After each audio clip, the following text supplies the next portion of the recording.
हाँ, वो अगर शासन के तौर पे बात करते हैं तो शासन के तौर पे भगवा नहीं लहराने वाला, सीधी सी बात है। शासन के तौर पे तिरंगा झंडा ही लहराएगा, सारी सार्वजनिक स्थानों पे, सारी सरकारी संस्थानों पे तिरंगा ही लहराएगा। वहाँ भगवा स्थापित नहीं होने देंगे हम किसी भी कीमत पे। जोधपुर कोर्ट में आपको याद होगा, जयपुर कोर्ट में उन्होंने भगवा लहरा दिया था जब उनकी वसुंधरा राजे साहब की सरकार, मैडम की सरकार थी। तो अगर उनके ये मंसूबे हैं तो ये मंसूबे दिल्ली पूरी नहीं होने देगी, हम पूरे नहीं होने देंगे। हम डट के इसका मुकाबला करेंगे, क्योंकि संवैधानिक व्यवस्था सिर्फ तिरंगा लहराने का अधिकार देती है। देखिए, चुनाव पर उनका कोई असर नहीं पड़ने वाला, ये आप सब जो पहले भी देख चुके हैं।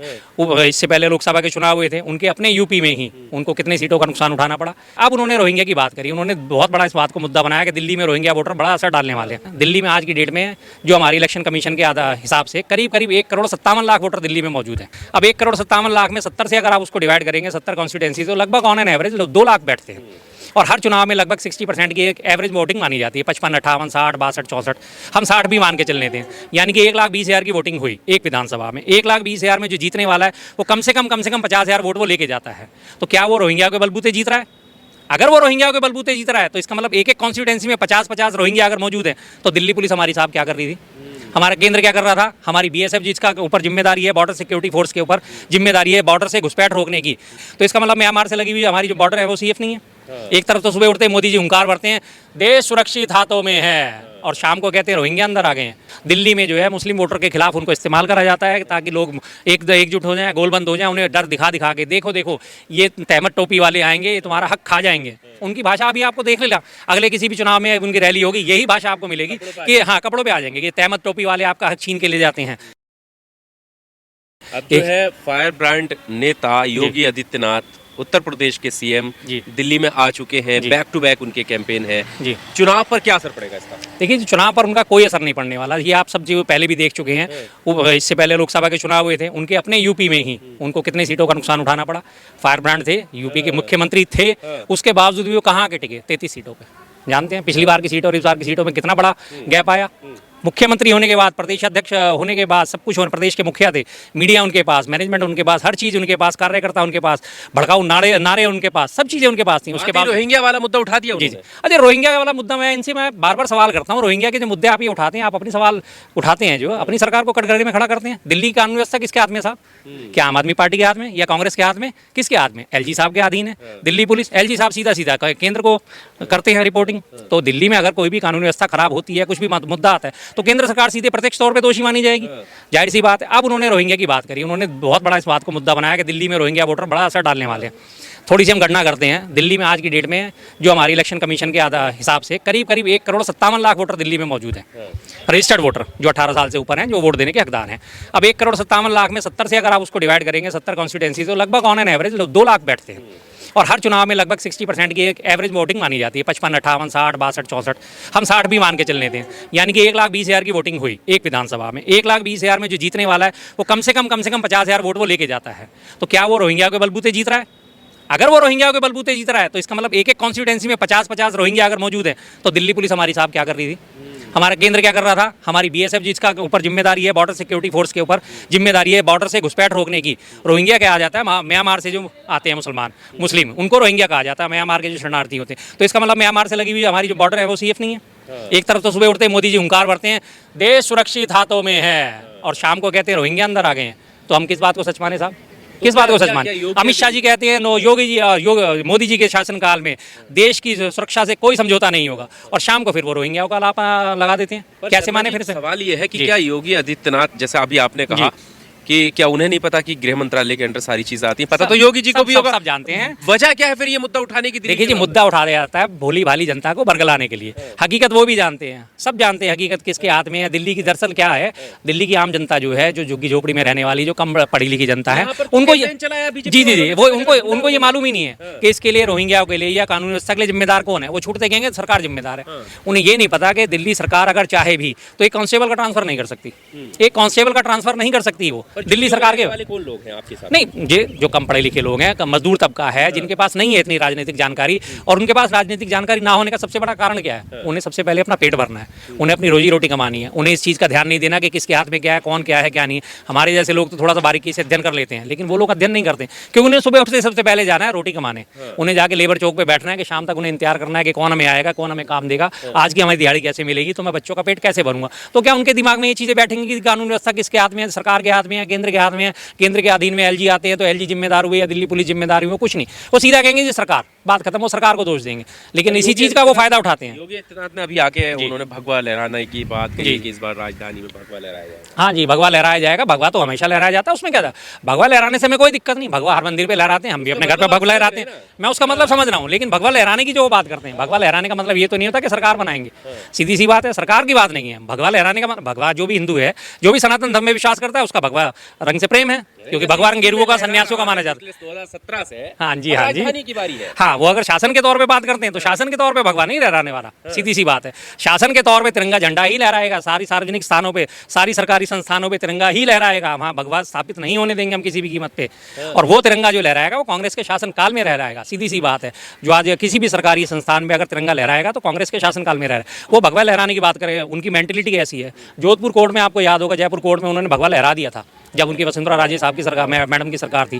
तो अगर उनके ये मंसूबे हैं तो ये मंसूबे दिल्ली पूरी नहीं होने देगी, हम पूरे नहीं होने देंगे, हम डट के इसका मुकाबला करेंगे, क्योंकि संवैधानिक व्यवस्था सिर्फ तिरंगा लहराने का अधिकार देती है। सरकार के कार्यालयों पर सरकारी अधिकारियों को तिरंगा लहराने का अधिकार देती है। आपका अपना झंडा जो है आप अपने घर पे लहराइए, आपके मन मुताबिक। अगर आप मुस्लिम हैं, आपका हरा झंडा आप अपने घर पे लहराइए, अपनी मस्जिदों पे लहराइए।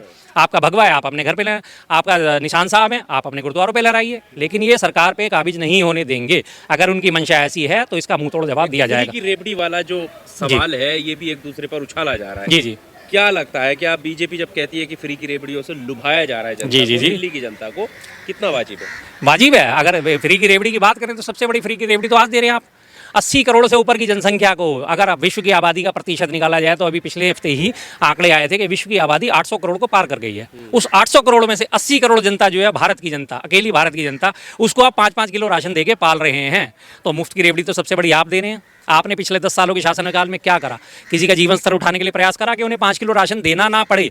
आपने कभी इस बारे में कोई काम करा कि नहीं, हम आपको 5 किलो राशन नहीं देंगे, हम आपको वो कुव्वत देंगे कि आप 5 किलो नहीं 50 किलो राशन खरीद के खा सको, आत्मसम्मान के साथ खा सको। और मुफ्त की रेवड़ियाँ तो बांटते बांटते वो हर राज्य में चले जाते हैं। अभी पड़ोसी राज्य यूपी में जब 22 में चुनाव थे, जैसे दिल्ली में उन्होंने घोषणा करी है 450 में सिलेंडर देंगे, 500 में सिलेंडर देंगे, हर होली दिवाली सिलेंडर मुफ्त देंगे। यूपी के सारे लोगों से मेरा आह्वान है, अगर किसी को सिलेंडर मुफ्त मिला हो यूपी में दिवाली पे या होली पे तो आके बताएं साहब। क्या कोई ऐसा व्यक्ति सामने आके कह सकता है कि हमारे उसमें भी वादा करा गया था? और आपके सामने की बात है, यूपी में वादा करा गया था ना, हर होली दिवाली सिलेंडर मुफ्त देंगे। क्या वो सिलेंडर मुफ्त मिला किसी को? नहीं मिला ना। राजस्थान की बात हुई थी 500 रुपये में सिलेंडर देंगे, राजस्थान में सिलेंडर दे दिया। पड़ोसी राज्य हरियाणा में बात हुई थी, नायब सिंह सैनी साहब ने बोला मैं अपनी शपथ ग्रहण तब करूंगा, उससे पहले मैं बेरोजगारों को नियुक्ति पत्र दूंगा। पिछले उससे साल से जो प्रोसेस में चला आ रहा था, 24,000 लोगों का नियुक्ति पत्र उनको पेंडिंग डाल दिया, क्योंकि आचार संहिता लग गई थी। मुख्यमंत्री बनने पहले से उन्होंने पिछले 1 साल से जो प्रोसीजर चला आ रहा था उसको दिखा के शो कर दिया कि देखो जी मैंने नियुक्ति पत्र दिया। अब दूसरी बात उनसे सवाल उठाया गया कि जी 2100 रुपये महिलाओं को जो आपने घोषणा करी है वो आप कब देंगे? तो उनका जवाब क्या है, अभी तो 5 साल पड़े हैं, देख लेंगे। 5 साल अभी थोड़ी पूरे हुए, 5 साल पड़े हम देख लेंगे। योगी जी ने गिनवाया है माँ गंगा को लेकर, उन्होंने कहा देखो हम सब पूरा मंत्रिमंडल जो है डुबकी लगा रहा था, महाकुंभ हर्षोल्लास से मनाया गया। क्या यमुना में ऐसा हो सकता है क्या? बिल्कुल बिल्कुल जी, ऐसा सब जगह हो सकता है। और सिर्फ उन्होंने एक जगह की दिखाई गंगा, संगम की, त्रिवेणी की गंगा दिखाई। त्रिवेणी से आगे निकल के आप कानपुर की गंगा तो दिखाइए एक बार।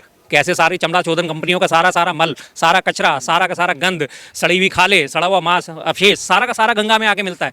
एनजीटी ने अभी यूपी गवर्नमेंट पे गंगा के इसी बात को लेकर कि कानपुर से जो अपशिष्ट गिर रहा है उसका अभी तक आपने ठोस प्रबंधन नहीं करा है, उसके लिए एनजीटी ने जुर्माना लगाया। क्या उन्होंने वो बताया बात?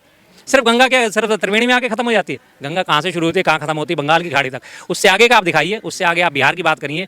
तो बिहार की बातों में आपने देखा बिहार में गंगा जाती है, वहाँ के आपने हालात दिखाए गंगा के? नहीं दिखाए ना। सिर्फ 2 जगह के आप हालात दिखा के अपने पूरी फैक्ट्री का हालात छोड़ दीजिए, एक शोरूम का आपने दिखा दिए, ये जी हमारी चीज़ है, बाकी शोरूम में आपके जो गोदाम में गंद बढ़ा है वो नहीं दिखाया जी। क्या प्रभाव देख रहे हैं, किस पर फर्क पड़ेगा? आपका 14 रैली अभी और जी, वो 14 कर लें या 1400 कर लें, दिल्ली में प्रभाव उनका नहीं पड़ने वाला। सिर्फ उन्हें एक फायर ब्रांड नेता के तौर पे स्थापित करा जाता है।